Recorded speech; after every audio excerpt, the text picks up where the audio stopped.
All right, let's give this a shot. The next thing that I want to do on the channel is read this book.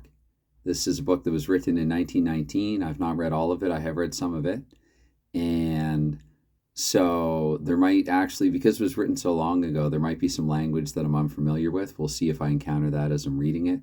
But there isn't an audiobook for this, at least none available on YouTube.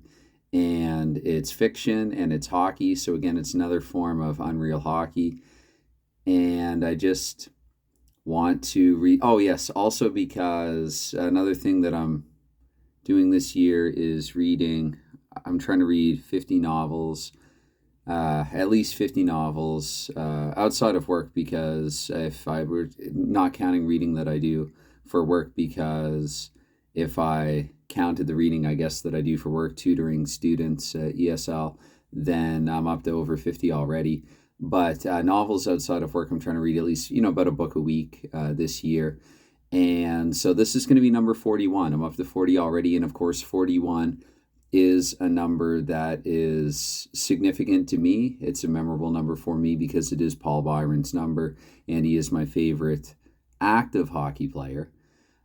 So yeah, I thought and again, I don't anticipate this getting much traffic at all, but this is what I'm going to do.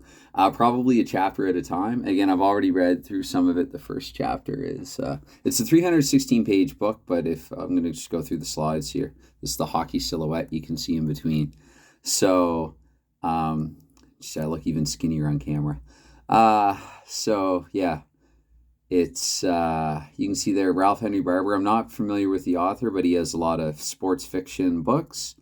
Let me know if you are, if you know this author. It's a nice picture here. Toby Tucker is the hero, as he is introduced as being in the first chapter.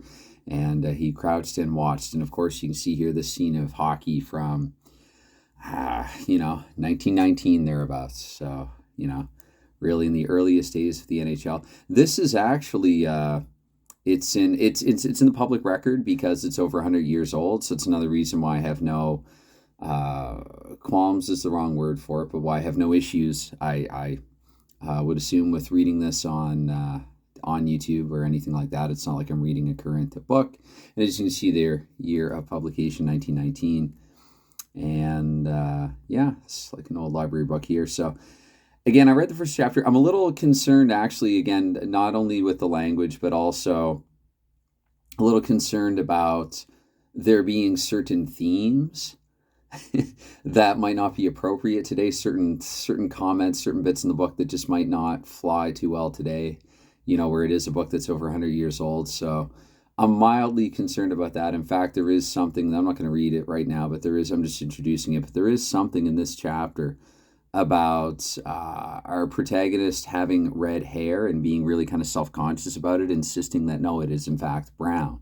So there was a bit of appearance discrimination even then. I hope not to encounter too much of it as I'm reading this, but again, I just thought I would do this, and I'm probably going to do it pretty quickly. I'm probably going to do short videos, one chapter at a time, fire off the chapters pretty quickly, and maybe in a format other than this as well, because you don't need to see my noodly arms on on camera while I'm reading. So, but yes, introducing our hero, that will be chapter 1. And as you can see there, what I was starting to say there, it's a 316-page book, but really it's a fairly quick read. There isn't a whole lot of text on each individual page, so I anticipate getting through this pretty quickly. I think the first chapter is 14 pages, but again, that's 13. So chapter 2 starts on page 14. But it should be a pretty quick read, even if I'm reading slowly. And that's what I'm going to do next. So I thought I would introduce that, and because, and the reason why being that I don't think I'm going to talk about the book in any other video that I do for this. I think I'm going to try to treat it like an audiobook proper. I'm just going to come right on. I'm not even going to say hello or anything. I'm just going to, break right into it. The next video will start off maybe a little something like Guarding His Goal, Chapter 1, Introducing Our Hero. Maybe I'll be a little less dramatic with the moksodi, as the Koreans would say, with the voice.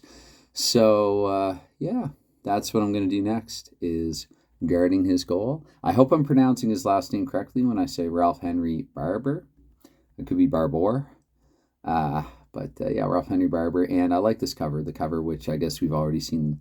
Oh no, that is a different picture on the cover than is prior to just before the first chapter there. So all right, it's again, I didn't want to spoil it for myself, but from what little I've read about it, it is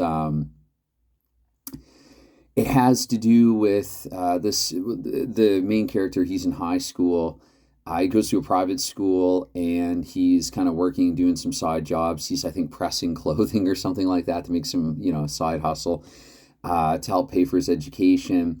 And he gets noticed by this athletic student, and who basically encourages him to join hockey. And I would presume it would be in the position of a netminder with the position with the given the title, but remains to be seen. So yeah, I don't really know a whole lot about it, but I've read a few other like some Agatha Christie books from the public record, and also I read a complete sidetrack here or tangent here, but I read this really interesting book, a whodunit mystery, one of the first ones ever written. It's an American book written by an American female. 1866, I want to say, is the year of publication. And why am I blanking on the title right now? Sealy Register was the pen name of the author. And oh my goodness, because it's a really good book too. It's set in the New York area, and it's really interesting to read about just like how different the world was. And it's not that long ago. It's only 150, like 150, 155, 156 years ago. It was 1866. So, oh my goodness. And as soon as I hit pause, honest to goodness, The Dead Letter comes to me. It's even an intriguing title. It's called The Dead Letter. So yeah, Gutenberg.org is the site. I can link to it in the description to this video. So again, this really has little to do with hockey, except for the fact that this is a hockey fiction book, and I found other Ralph Henry Barbour books, audiobooks for them on YouTube with a quick search, but I can't find any for this particular book. So I'm going to do my best, and the short answer is yes. I might actually try to figure out how to just stream this slideshow and get it on screen proper, so you're not seeing this messy room here in the background with the hockey silhouette. Okay, all right. So yeah, I just wanted to for whatever reason announce that this is what I will do next. Bye for now.